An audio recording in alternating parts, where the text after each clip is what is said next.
చాలామంది సిలువ గురించి చాలా హేళనగా మాట్లాడడం మనం వినుంటాం. కానీ సిలువ మీద జరిగినటువంటిది దైవ సంకల్పం. పాప ప్రాయశ్చిత్తము జరిగింది. పాప ప్రాయశ్చిత్తం. కొంతమంది అనుకున్నారు దిగి వచ్చేయి అంటే ఆయన దిగి వచ్చేయగలడు, ఆయన వల్ల ఏమి అవ్వదని కాదు.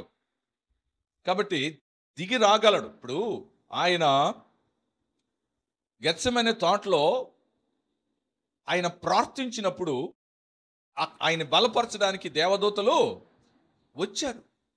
పరలోక సైన్య సమూహం అది దిగితే దాన్ని ఓడించేవాళ్ళు ఎవరు కూడా లేరు. కాబట్టి ఆయన దిగల.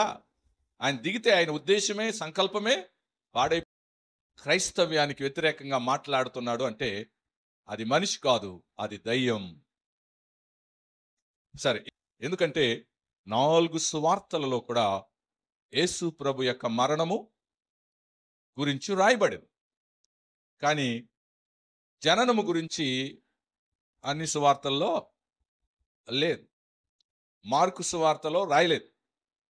ఎందుకంటే ఆయన ఒక సేవకుడుగా వచ్చాడు. సేవకునికి పెద్ద పుట్టినరోజు లేదు. అలాగే యోహాను సువార్తలో రాయలేదు.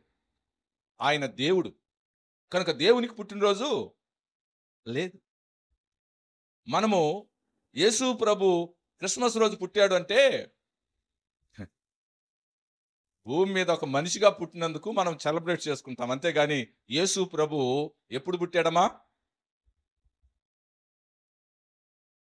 ఆది నుండే ఉన్నాడంట. ఇక పుట్టినరోజు అని చెప్పడానికి అవకాశమే. అయితే మరణం పాప ప్రాయశ్చిత్తం.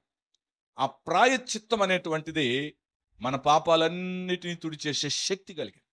కనుక పాప ప్రాయశ్చిత్తం కొరకు యేసుక్రీస్తు మనకు బదులుగా చనిపోయి, మన స్థానములో ఆయన చనిపోయి ఆయన స్థానములో మనల్ని పెట్టాడు. దేవునికి స్తోత్రా. కాబట్టి ఆయనలాగా మనల్ని పరిశుద్ధులుగా చేశాడు. ఆయనలాగా మనల్ని నీతిమంతులుగా చేశాడు. ఆయన దేవునితో ఏ విధంగా దగ్గరగా ఉన్నాడో మనల్ని దూరస్తులైన మనము దగ్గరికి వెళ్ళిపోయాము. అంతేకాదు ఆయన ఎలా దేవునితో సమాధానంగా ఉన్నాడో మనల్ని కూడా ఆయన సమాధాన పరిచాడు. ఇప్పుడు దేవునికి మన శత్రువులు కాదు, సమాధాన పడినటువంటి మిత్రులుగా మార్చబడ్డారు. ఇది క్రైస్తవ్యానికి ఇచ్చిన గొప్ప ఆశీర్వాదం.